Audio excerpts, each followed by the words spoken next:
Going for a ride, keep you warm inside. Gonna rob the sidewalk, gonna tear the ground.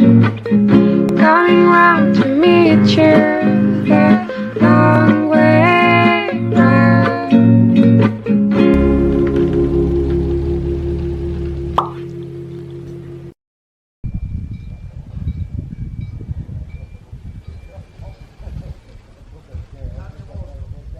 Good morning, everyone. Yesterday, when I was looking for a place to eat, I was looking for parking around the place to see if I could see the motorbike from the restaurant. And look what I found. Wait, I'm gonna show you.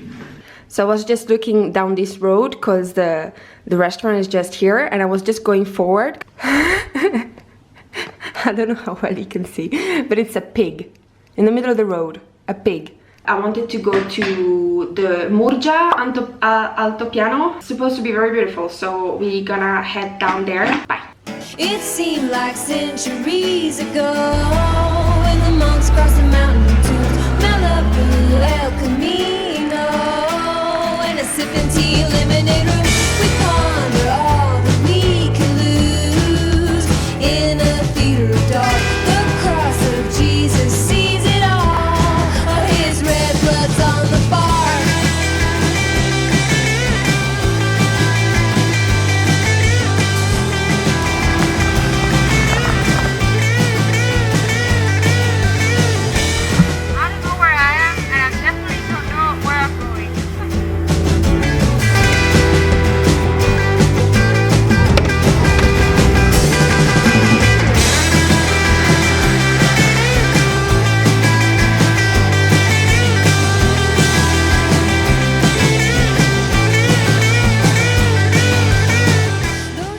Today was a very long day.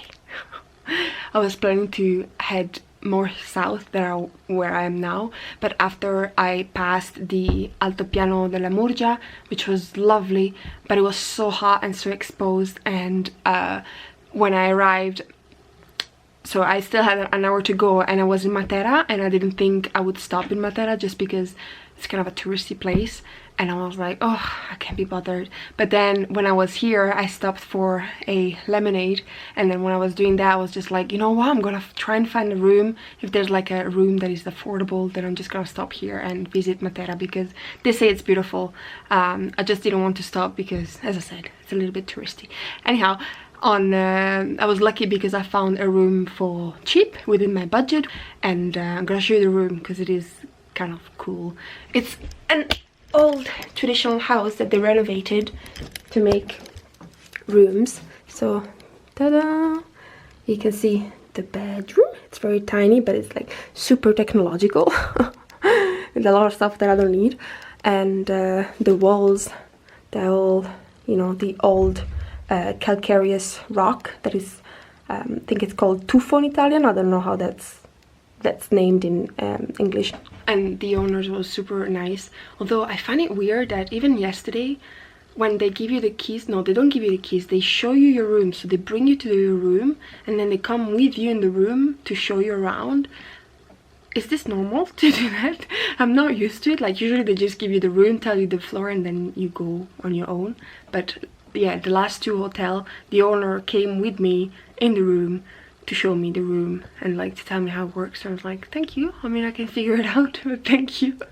In the last years, I used Airbnb a lot because I find that it's cool to have your own space and to have it more of an informal stay. But then I think it was Kirsten Leo that touched on this, and I was totally oblivious about it, on how Airbnb is basically taking away all the, it's like reducing the availability of flats and places for actual locals to stay, because obviously an owner would prefer making more money through Airbnb than to rent to somebody just for a normal price.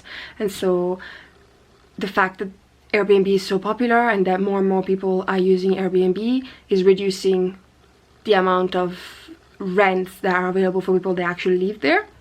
I love that Airbnb made it more accessible for people to travel, and that you don't necessarily always have to go to the hotel. Also for me it's very convenient because I often cook, and so if I want to stay a few days and cook and do my laundry, then that's super useful. However, in occasions like this where I'm just touring around and I just need a place to sleep, I don't need to do laundry, I don't really need a kitchen because I'm too tired to cook anyway. I thought that it would be better to just stay in hotels. I don't know, what do you think about that? Because at the same time, I'm not gonna stop using Airbnb forever. Like there are certain occasions where I think that Airbnb is very convenient and it's the best solution at that time. However, I think it's good to be mindful about the impact that it can have, and also the impact that it can have if you don't go to the hotel. Yeah, at the same time, I kind of prefer having like a cozy house than a hotel. I'm not a big fan of the feel of a hotel, but yeah, anyway. Let's go explore Matera, and hopefully I won't be preyed on by guides and people trying to sell stuff.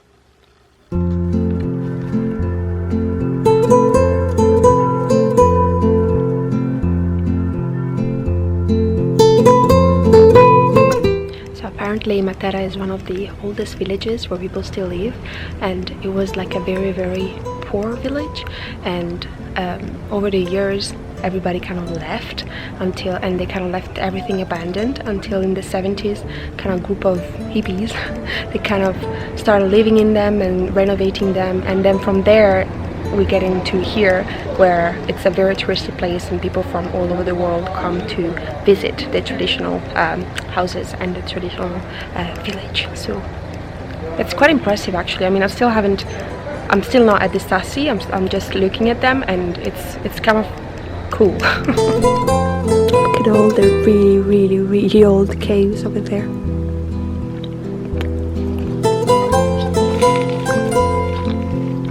Trying to listen to what the guide is saying. I can't quite hear.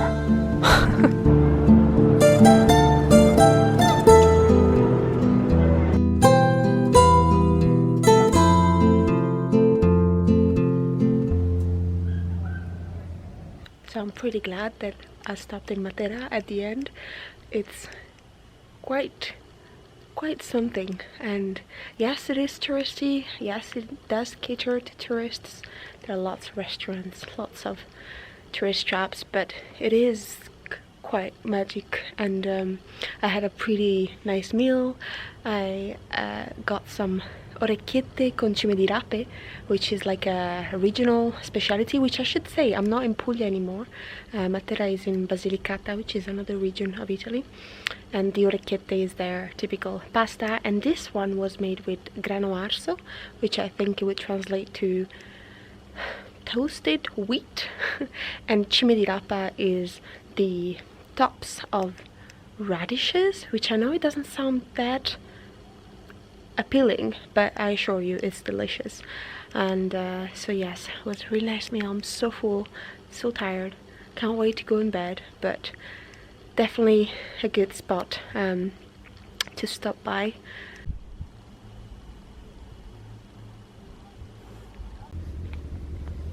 Too hot. It's too hot. Too hot. It's too hot.